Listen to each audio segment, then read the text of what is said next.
je ne vais pas refaire l'historique, mais qui est là depuis 2014, qu'on a monté dans un contexte CATI. Et je vais me concentrer sur ce qui avait été proposé comme plan, à savoir notamment décrire un peu les services proposés, l'architecture technique, et puis les autres questions par la suite. Donc cette IDS qu'on appelle AgroEngéo, je me suis amusé ici, j'ai remis un slide qu'on avait servi en 2019, on voit entouré en rouge là, à l'AG du CATI, où finalement on faisait le lien entre les actifs et ce qu'on avait pu avoir de positif dans l'ancien CATI avant GDOP. Et l'IDS était un élément important de notre bilan de l'époque.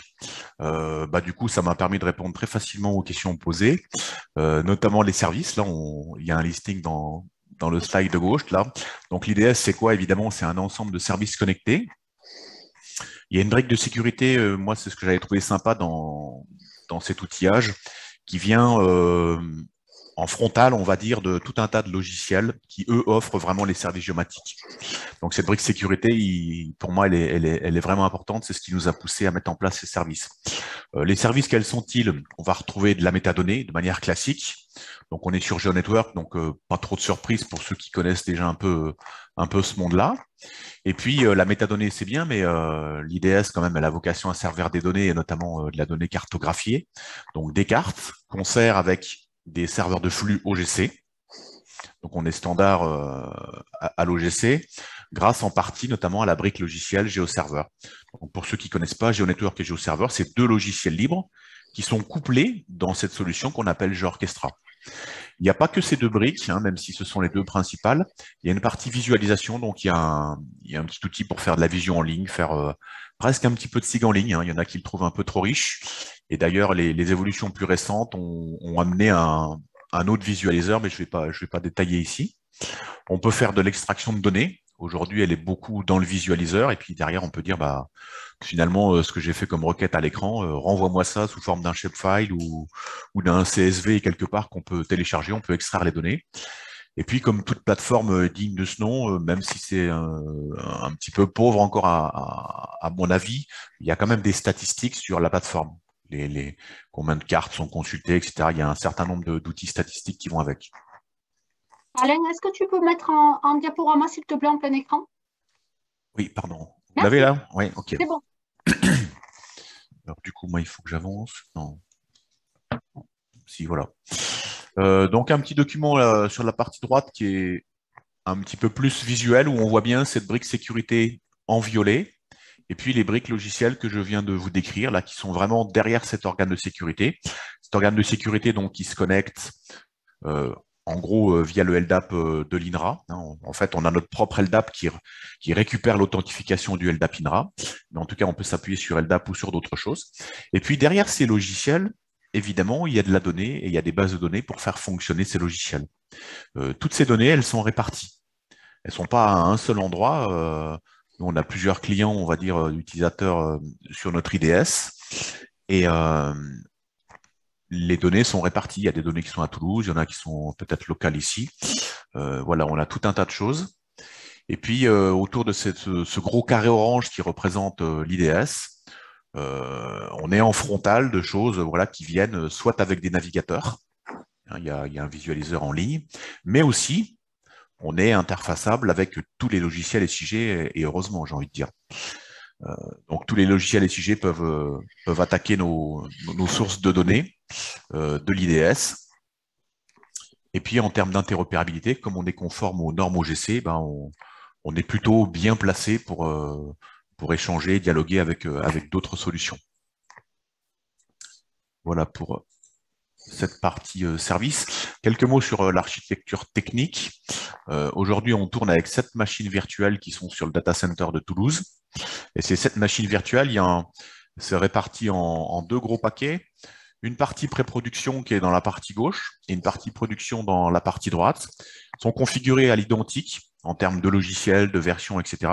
La seule chose qui les distingue, c'est le dimensionnement. On n'a pas le même espace de stockage, le même nombre de CPU, la même RAM, tout ça sur les VM, parce que la partie pré-production est vraiment là pour faire des preuves de concept, jouer. C'est pas une pré-production au sens où on met quelque chose dessus et après on le bascule en prod. C'est vraiment pour tester dans un environnement qui est extrêmement proche de ce que sera la production. Et donc, on va retrouver les services que je vous ai parlé juste sur le slide d'avant. Ils sont hébergés en gros sur ce qu'on voit appeler portail et services OGC, qui sont deux machines virtuelles.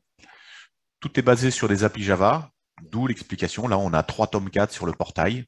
On a éclaté un peu l'exécution de nos applications sur ces différentes instances Tomcat.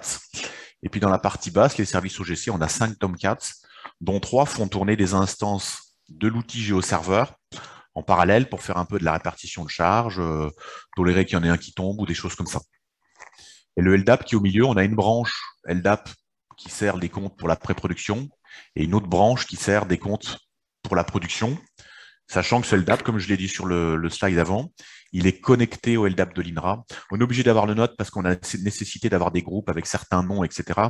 Ce qu'on ne peut pas faire on n'a pas ces droits-là dans le LDAP de l'INRA, donc on le reproduit chez nous, mais par contre, on va chercher l'authentification. Je ne vais pas détailler ici, mais il y a moyen de faire dialoguer deux serveurs LDAP et c'est ce qu'on fait.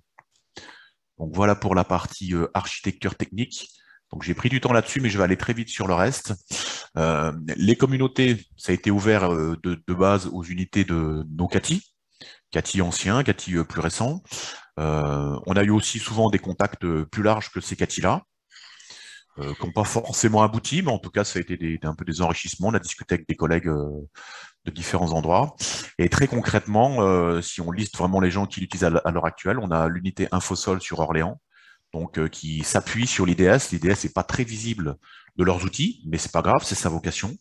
Eux, ils y publient des fiches de métadonnées, ils y publient des cartes et ils reconsomment tout ça par les services OGC sur leur site web. Donc ce qui est visible, c'est leur site web, et c'est bien comme ça, parce que c'est ce qui les intéresse, mais ils se servent de toute la mécanique qui est sous-jacente pour publier métadonnées et cartes. Nous, à Nancy, dans l'unité Silva où je travaille, on a des cartes, pareil, qui sont construites de manière dynamique sur du bilan hydrique. On a fait ça parce que on a une combinaison de cartes en fonction de ce qu'on donne comme paramètre qui est beaucoup trop grosse pour qu'on mette toutes nos cartes en ligne. Donc on a des systèmes de purge, on fabrique des vues un peu à la volée, on construit des cartes dans GeoServer aussi de manière programmée et on les reconsomme. Et comme ça nous permet d'avoir que quelques dizaines de cartes peut-être sur le GeoServer. Sinon, je crois qu'il nous en faudrait 40 000, donc ça ferait un peu beaucoup. On a aussi des fiches métadonnées. Des fois, on ne publie que des fiches de métadonnées. Il n'y a pas de cartes, il n'y a pas de choses comme ça. Notamment pour un data paper, pour une revue qui s'appelle Annals Forest Science, AFS. Ils se sont mis au data paper il y a quelques années. Et du coup, il y a une fiche de métadonnées qui accompagne le data paper et qui est référencée dans le data paper, mais elle est hébergée sur notre GeoNetwork. Et puis, des gens aussi viennent se faire moissonner. Il y a des collègues de Rennes, mais pas que, qui font ça. Et nous-mêmes, on est moissonnés par le géocatalogue national. Donc ça peut être aussi une manière de donner de la visibilité à ces fiches de métadonnées si on ne veut pas mettre soi-même le moissonnage en place par le géocatalogue. Alors en termes de droit, c'est pas très compliqué. On est contraint et soumis au logiciel qu'on utilise. Donc on a des droits d'admin selon les logiciels, droits d'admin sur GeoNetwork et sur GeoServer en gros. Et puis après, on a quelques personnes qui peuvent écrire, c'est-à-dire produire de la donnée. Là, je vous l'ai dit, c'est beaucoup finalement du logiciel qui fait ça et qui reconsomme. Et puis, on a des droits qui sont selon ce qu'ont défini les admins. Et là, on ne maîtrise pas complètement la solution parce que comme on est ouvert, nous, on va dire, voilà, vous avez le droit, une personne a le droit d'avoir un certain nombre de cartes sur GeoServer, il gère ses cartes. Après, mais les droits qu'il veut. Mais d'une manière générale, c'est quand même très, très ouvert et on n'a pas beaucoup de demandes de compte parce que la consultation est ouverte pour à peu près toutes les ressources, presque, avec au moins un accès en lecture pour tout le monde. Et les sujets en cours et transversalité, alors c'est pour ça que je ne vais pas trop m'étaler. Vous sera présenté tout à l'heure un projet c'est plus qu'un projet aujourd'hui, c'est une IDS qui est en cours de déploiement sur le même genre de solution technique, c'est aussi sur du GeoOrchestra.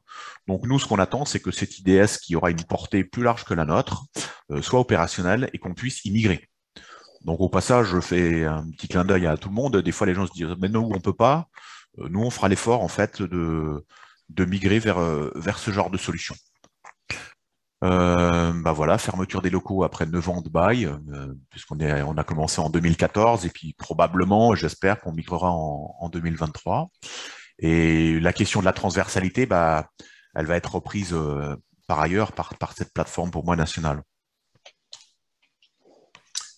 Et les points bloquants, bah, on n'en a pas tellement, hein. On connaît la solution, donc je pense pas qu'on ait de gros points bloquants. On est en attente, voilà, depuis un certain temps, mais les choses avancent quand même. Euh, et puis, alors si, c'est aussi comme là, on a un collectif de gens qui s'intéressent à la géomatique.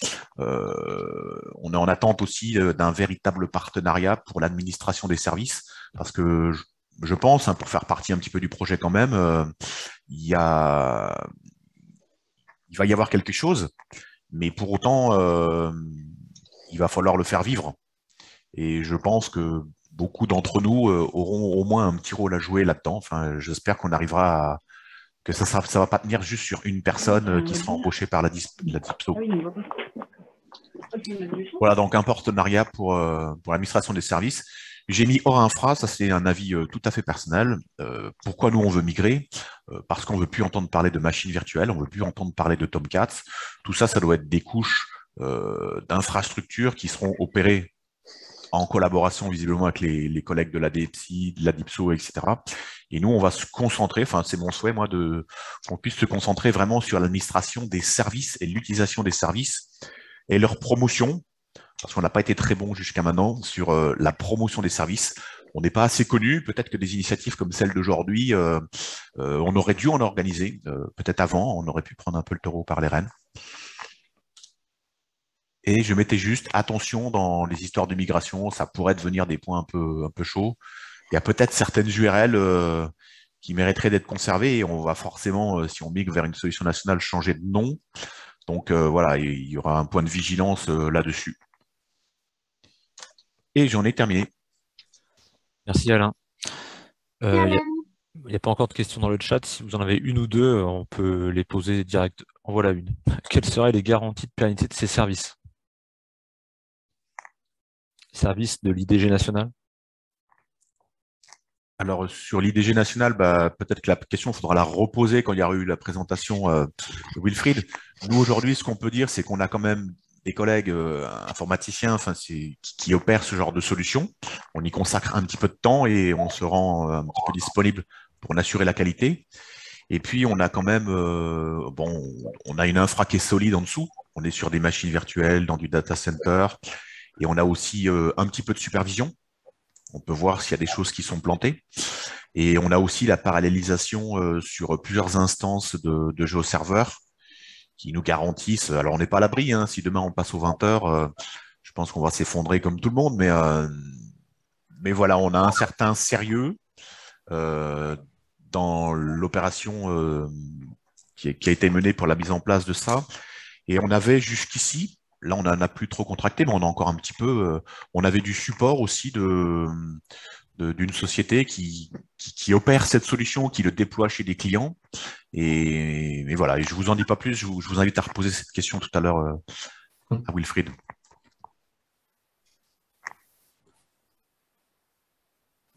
Et on est maintenant 62 connectés. Il y a une autre question qui vient d'arriver. Est-ce que vous avez des liens avec les équipes qui commencent à envisager la création de jumeaux numériques, Digit Bio notamment? Je comprends pas bien la question de jumeaux numériques. Alors peut-être Frédéric, vous pouvez peut-être préciser? Oui, ben comme là, bon, alors Frédéric Vigier, je suis chargé de partenariat et d'innovation, agriculture numérique et agroéquipement. Oui, il y a des équipes qui sont en train commencer à plancher sur la création de jumeaux numériques au sein d'INRAE, donc de plateformes finalement qui permettent de virtualiser un petit peu les objets sur lesquels on travaille, hein, que ce soit les sols, les cultures. Et donc, je me dis que quelque part, il y a un lien avec de l'imagerie de l'informatique géographique, de l'information géographique. Et donc, sur les volumes de données qui peuvent passer par la plateforme, est-ce qu'il y a un lien ou pas, où la structure ne stocke aucune donnée et dans ce cas-là, c'est seulement un outil. Enfin, je sais pas, ma question n'est peut-être pas suffisamment adaptée au contexte. Hein, Alors, sur les données de sol, mais pour l'instant, j'ai pas entendu parler d'autre chose. On est en lien avec InfoSol, voilà, donc je peux dire que ils ont leur système d'information. Donc nous, on n'héberge pas leur volume de données. D'accord. Et avec Sol Virtuel, la plateforme Sol Virtuel, non? Pas de lien direct avec l'IDS, non. Bon, voilà. Et puis, si je pose la question, c'est parce qu'on est en train, on a été approché par l'IRT Systemix, je suis impliqué un peu dedans, sur la construction d'un jumeau numérique des sols, en l'occurrence. Et donc, ce n'est pas dans DigitBio, mais ceci étant, c'est parce que je me dis que là, la plateforme pourrait faire partie des outils auxquels pourrait se connecter finalement ce jumeau numérique éventuellement. C'est à ça que je pense. Mais c'est peut-être trop… La réflexion est en train de se faire sur la construction de ce jumeau numérique-là. Et puis, d'un autre côté, donc DigitBio, c'est quelque chose, j'ai plus son nom, qui est piloté au sein du département maintenu. Et en l'occurrence, donc là c'est essentiellement sur les végétaux, je pense essentiellement. Mais je ne peux pas en dire beaucoup plus. Mais c'est surtout que je me dis que quelque part, ce genre d'outil peut peut-être être pertinent. Surtout s'il prend une tournure nationale, comme tu disais, en gros, moi je tutoie tout le monde facilement. Si on peut envisager effectivement que ces outils-là puissent être collaboratifs quelque part, et j'ai l'impression qu'effectivement il y a une volonté déjà au niveau national que ça soit encapsulé dans une approche plus large, c'est ce que j'ai compris dans ce que tu disais, et je me dis qu'à côté de ça, du coup, ça peut valoir le coup, que ça soit l'occasion de faire des liens avec d'autres outils et d'autres peut-être des bases de données existantes dans l'INRA, dans ex-INRA et ex-IRCA, dans INRAE, et puis y compris dans des outils qui peuvent viser finalement une virtualisation un petit peu des objets qu'on traite. Et là, donc, il y a le sol, les plantes, ça peut être aussi les animaux peut-être, ça sort de mon champ, mais voilà, bon, c'était juste ça. J'espère ne pas trop perturber. Comme il n'y avait pas trop de questions, je me suis permis. Oui. L'échange là, faudra l'avoir avec l'échelon national parce que nous, à l'heure actuelle, on reprendrait plus de questions de ce type-là à ce stade-là, puisque on va fermer boutique pour devenir pour intégrer quelque chose de plus vaste. Donc, il faudra avoir cet échange-là. Ouais. Et ça va être piloté par la DIPSO, c'est ça c'est ce que j'ai cru comprendre? Ça va être présenté là dans l'après-midi. Ça va être la troisième présentation. Là, on va enchaîner si vous voulez bien pour respecter. Je m'arrête parce que les gens qui me connaissent savent que je suis bavard. Donc là, j'ai seulement répondu à la demande d'explication verbale, mais j'essaierai de m'abstenir de parler. Non, mais je t'en dirai 2 mots tout à l'heure si tu veux. Je répondrai à ta question. D'accord, merci. Donc, je vous propose qu'on bascule sur la deuxième présentation d'une autre IDG locale, qui est, elle, basée plutôt sur le centre de Avignon. Et c'est Philippe qui va nous présenter ça. Donc,